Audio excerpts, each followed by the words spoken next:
வணக்கம் friends, welcome to JC builders விருதுநகர்லேருந்து சத்யநேசன். இந்த வீடியோவில் நம்ம பார்க்க போகிறது வீடு கட்ட யாரை கூப்பிடலாம், இன்ஜினியர், பில்டிங் கான்ட்ராக்டர், மேஸ்திரி யாரை கூப்பிடலாம் என்பதை குறித்து இந்த வீடியோவில் நம்ம பார்க்க போகிறோம்.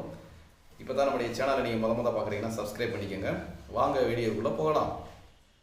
நம்ம வீடு கட்ட ஆரம்பிக்கும் போது நம்ம ஏற்கனவே ஒரு பிளான் பண்ணியிருப்போம்.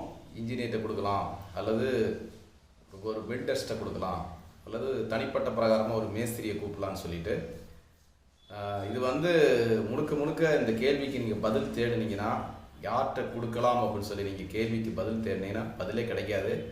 ஒரே ஒரு வார்த்தையில் சொல்லலாம், நம்பிக்கையான ஒருவரிடத்துல இந்த வேலையை கொடுக்கலாம், அவ்வளோதான். ஏன்னா எல்லா இடத்துலையும் பிரச்சனைகள் இருக்கிறது.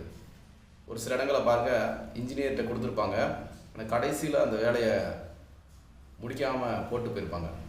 அப்போ சொல்லுவாங்க, அப்போ என்ன சொல்லுவாங்கன்னா, போய் ஒரு இன்ஜினியர்கிட்ட போய் கொடுத்தேன் பாருங்கள் வேலையை, இதே ஒரு மேஸ்திரிகிட்ட கொடுத்துருந்தா நம்முடைய கண் பார்வையிலே வேலையை முடிச்சு கொடுத்துருப்பாருன்னு சொல்லுவாங்க.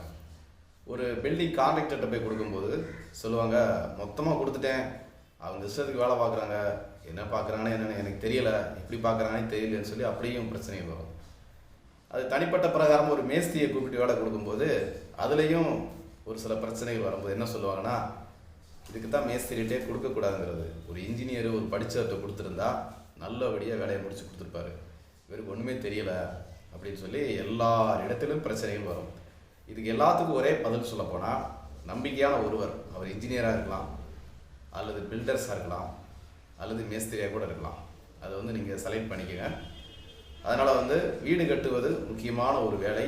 அதை யார் இடத்துல கொடுக்கலாம் என்பதை நீங்கள் முடிவு பண்ணிக்கோங்க.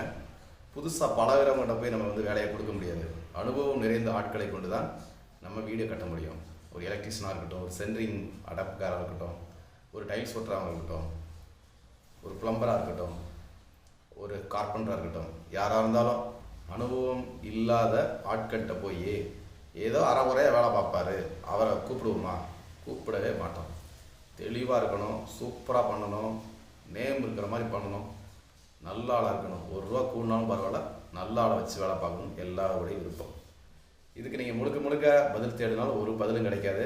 நம்பிக்கையான ஒரு இடத்துல நீங்கள் உங்களுடைய வேலையை கொடுக்கலாம். அதை நீங்கள் தேர்ந்தெடுத்து கொடுங்க. முக்கியமானது, வீடு கட்டும் நபர், முக்கியமான ஒரு நபர், உங்களுடைய வீடு கட்டுமான பணியில் உங்களுடைய கனவில் அவர் உள்ளே உங்களுடைய கனவை நனவாக்கக்கூடியவர். அதனால் இன்ஜினியர் தேவை, பில்டர்ஸும் தேவை, மேஸ்திரியும் தேவை. மூணுமே நமக்கு தேவை. ஒரு மேஸ்திரியை மட்டும் வச்சு நம்ம ஒரு வீடை கட்டி முடிக்க முடியாது, ஒரு இன்ஜினியரை மட்டும் வச்சு ஒரு வீடை கட்டி முடிக்க முடியாது. எல்லாருமே தேவைப்படுது. இப்போ ஒரு இன்ஜினியர்கிட்ட நம்ம பிளான் வாங்கி மேஸ்திரிகிட்ட கொடுத்து 2 பேருடைய ஆலோசனைப்படி வீடு கட்டும்போது மிக சிறப்பாக வீடு வேலை கட்டி முடிக்க முடியும். ஒரு பிளான் இருந்தால் தான் நம்ம இன்ஜினியர் நமக்கு பிளான் போட்டு கொடுப்பாங்க. இது இப்படி கட்டணும், இதுக்கு கம்பி என்ன போடணும், ஸ்ட்ரக்சரல் டிராயிங் நமக்கு கிடச்சின்னா இதுக்கு இந்த கம்பி போடணும் அப்படிங்கிற விவரங்கள்லாம் நமக்கு தெரியும். அடுத்து மேஸ்திரிக்கும் தெரியும். இருந்தாலும் 2 பேருடைய ஆலோசனைப்படி கட்டும்போது மிகுந்த சிறப்பாக நம்ம கட்டி முடிக்க முடியும். அதனால் வீடு கட்டுமான பணியில் எல்லாருடைய பங்களிப்பும் கண்டிப்பாக இருக்கிறது. யார்கிட்ட கொடுக்கலாங்கிறத நீங்களே முடிவு பண்ணிக்கோங்க. அதாவது முன்ன பின்ன அனுபவம் இல்லாதவங்கள்ட்ட கொடுத்துடாதீங்க. கண்டிப்பாக சொல்லப்போனால், அதாவது அவங்களுடைய கட்டுமான பணிகள் எப்படி இருக்குன்னு பாருங்கள். அவருடைய வேலைகள் இதுக்கு முன்னாடி எங்கெங்கே முடிச்சு கொடுத்துருக்காங்க, அவருடைய வேலைகள் எப்படி போய்கிட்டு இருக்கு அப்படிங்கிறதெல்லாம் யோசித்து விசாரித்து, அவங்களுடைய பண வரவு செலவுகள் கரெக்டாக வாங்கி கரெக்டாக வேலையை முடிக்கிறாங்களா, இல்லை போட்டு போயிடுறாங்களா, இல்லை வேலையை முடிச்சு கொடுத்துட்டு போகிறாங்களா, இது எல்லாமே பார்த்து ஆராய்ச்சி தான் உங்களுடைய ஒரு மேஸ்திரியை அல்லது ஒரு இன்ஜினியரை நீங்கள் தேர்ந்தெடுத்து கொடுங்க. அது போக உங்களுடைய சூழ்நிலையை பார்த்துக்குங்க.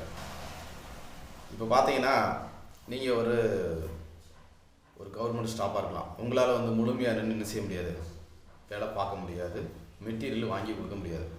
அப்போது நீங்கள் என்ன செய்யணும்னா, ஒரு பொறுப்பானவற்றை ஒப்படைச்சிட்டு நீங்கள் ஃப்ரீயாக இருக்கலாம். இல்லை எனக்கு மெட்டீரியல் வாங்கி கொடுக்க முடியும், அவங்க ஒர்க்கு மட்டும் பார்த்தா போதும் அப்படின்னா அதுக்கு தகுந்த மாதிரி நீங்கள் பார்த்துக்குங்க. மெட்டீரியலை மட்டும் வாங்கி கொடுங்க. ஆனால் ஃபஸ்ட்டு நீங்கள் வாங்கி கொடுக்குறாருந்தா அது வேண்டாம். ஏற்கனவே ஒரு வீடு கட்டி உங்களுக்கு அனுபவம் இருந்தால் நீங்கள் அதை பண்ணுங்கள். புதுசாக போய் ஒரு இடத்துல போய் நீங்கள் மெட்டீரியல் வாங்குறீங்கன்னா உங்களை கண்டிப்பாக ஏமாற்றிடுவாங்க. ஏமாறுறதுக்கு நிறைய வாய்ப்பு இருக்குது.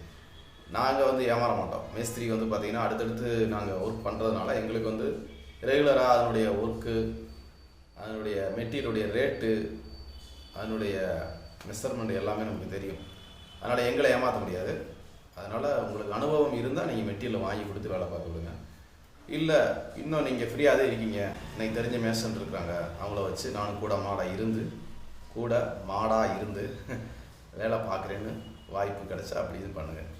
ஓகே, எல்லாமே வந்து எதையும் முன்பின் விசாரிக்காமல் எந்த ஒரு நபரையும் நீங்கள் தேர்ந்தெடுக்க வேண்டாம். சரியா? அதனால் கட்டுமான பணிகள் எப்படி பண்ணுறாங்க, அப்படி ஒர்க்கெல்லாம் எப்படி இருக்குது, சிறப்பாக முடிச்சு கொடுக்குறாங்களா என்பதெல்லாம் ஆராய்ச்சி பார்த்து உடைய வேலையை கண்டிப்பாக கொடுக்கும். இது வந்து முக்கியமானது. சரியா? ஓகே, தேர்ந்தெடுத்து ஒரு வேளை நல்ல ஆட்கள் கிடச்சிருந்தா அதை எனக்கு கமெண்டில் பண்ணுங்கள். ஒவ்வொரு ஆட்கள் வந்து நல்ல ஆட்கள் அமைகிறது வந்து சொல்லுவாங்க, மனைவி அமைதலாக இறைவன் கொடுத்த வரம்னு சொன்ன மாதிரி. இப்போ மேஸ்திரிக்கு வந்து ஆட்கள் கிடைக்கிறது பெரிய விஷயமா இருக்குது. நிறைய பேர்கிட்ட பணம் இருக்குது, ஆனால் அதை வந்து சரியான முறையில் ஃபிட் பண்ணக்கூடிய ஒரு நபர் தேடிக்கிட்டு இருக்காங்க. ஓகே, அதனால் உங்களுக்கு எப்படி மேஸ்திரி கிடச்சிருக்காங்க அல்லது உங்கள் வீட்டு கட்டுமான பணியில் சிறப்பாக செய்தவங்க யார் அப்படிங்கிறத நீங்கள் கமெண்டில் தெரியப்படுத்துங்க. ஓகே, அடுத்த நெக்ஸ்ட் வீடியோவில் அடுத்தடுத்து ப்ராசஸ் ஒரு கட்டுமான பணி அடுத்தது. இப்போ நம்ம மேஸ்திரியை தேர்ந்தெடுக்கிற பணியை இப்போ நம்ம முடிச்சிட்டோம். அடுத்து என்ன செய்யணும் அப்படிங்கிறத நெக்ஸ்ட் வீடியோவில் சொல்கிறேன். இந்த வீடியோவை தொடர்ந்து பாருங்கள். புதுசாக வீடு கட்ட போகிறீங்க, கட்டிக்கிட்டு இருக்கீங்க அப்படின்னா தொடர்ந்து கண்டிப்பாக பாருங்கள். கண்டிப்பாக உங்களுக்கு யூஸ்ஃபுல்லாக இருக்கும். இப்போ தான் நம்முடைய சேனலை நீங்கள் மறந்து பாருங்கள், சப்ஸ்கிரைப் பண்ணிக்கங்க. மீண்டும் அடுத்த வீடியோ சந்திப்போம். தேங்க்யூ.